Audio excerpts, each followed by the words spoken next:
Resident Evil 4 may be one of the best games I have ever played, period.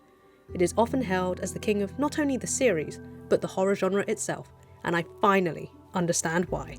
Leon Kennedy is no longer the rookie we met in Resident Evil 2, and he now works for the government as a special agent. He is older, wiser, and somehow even more handsome.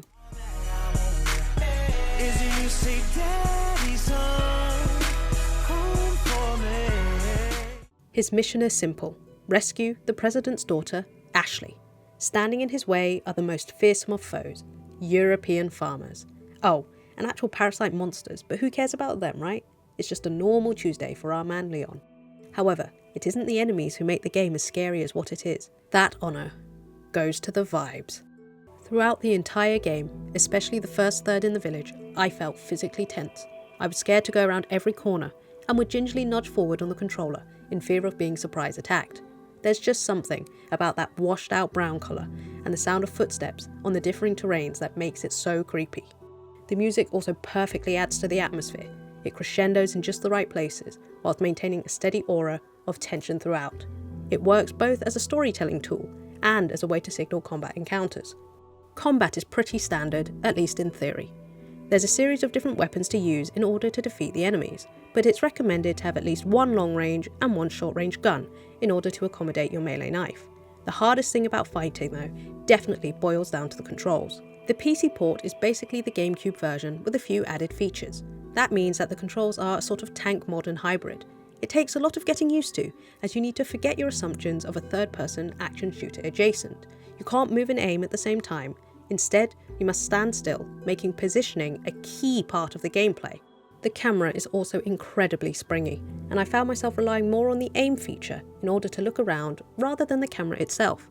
It becomes more manageable as you go, and by the end, the controls pretty much become second nature. Everything becomes harder when you rescue Ashley, and the game turns into essentially an escort mission. Ashley has her own health bar and a mind of her own. Sometimes she would get stuck and not follow, other times the interaction prompt just wouldn't trigger, and she would be killed, or worse, captured. If she gets captured, she will excessively scream for Leon, and apparently she was blessed with never-ending pipes because she does not stop.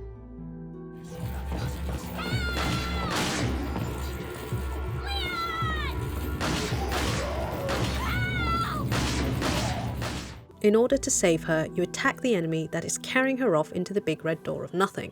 However, you have to be careful, as friendly fire exists and base Ashley basically gets one-tapped. Like hell was I going to use herbs to boost her HP when my man Leon is right there.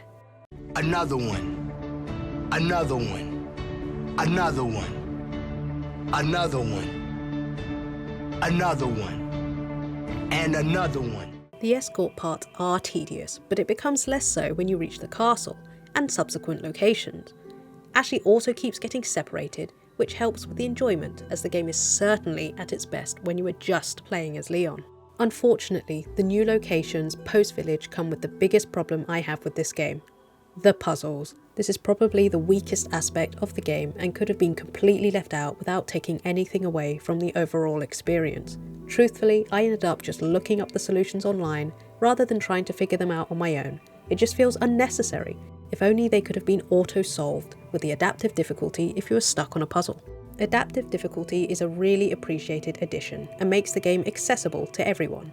I chose to play it on normal, forgetting that normal in 2005 doesn't mean the same thing as normal by today's standard. I died a lot, probably over 40 times if we're counting, and I ran out of ammo so many times because of my itchy trigger finger greed. Fortunately, the game began to adapt to my failures, providing me with ammo and making sure I took less damage so I could survive some of the harder encounters. Some people may say it's just a way to reward those who can't get good, but I like that it encourages people to finish this absolute masterpiece of a game. Whilst the game as a whole is basically the complete package, the opening segment sets the standard for the game by perfectly encapsulating the setting and tone. It has the right amount of horror through the jump scares and the ambience. It feels suffocatingly small, with all of the enemies circling you in what appears to be an inescapable hell. On the first attempt, most don't realise that this is a survival test.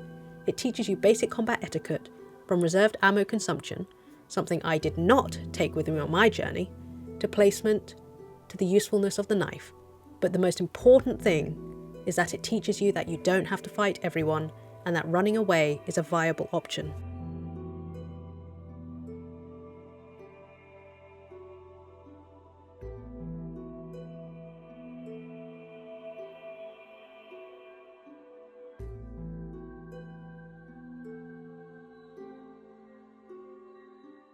I am yet to play the Separate Ways DLC, which focuses on Ada Wong and her mission. Aside from the DLC, she appears sporadically throughout the game and delivers some iconic banter with Leon that mirrors that of Batman and Catwoman. Aside from that, we don't get much else.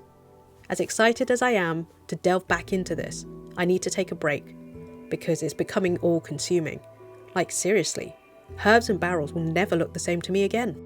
If, for some reason, like it was for me, Resident Evil 4 is still on your backlog in 2026, then stop what you're doing and play this game. If not this version, play the remake, which is also very highly regarded. I've picked up a copy myself and I can't wait to return to this in the future.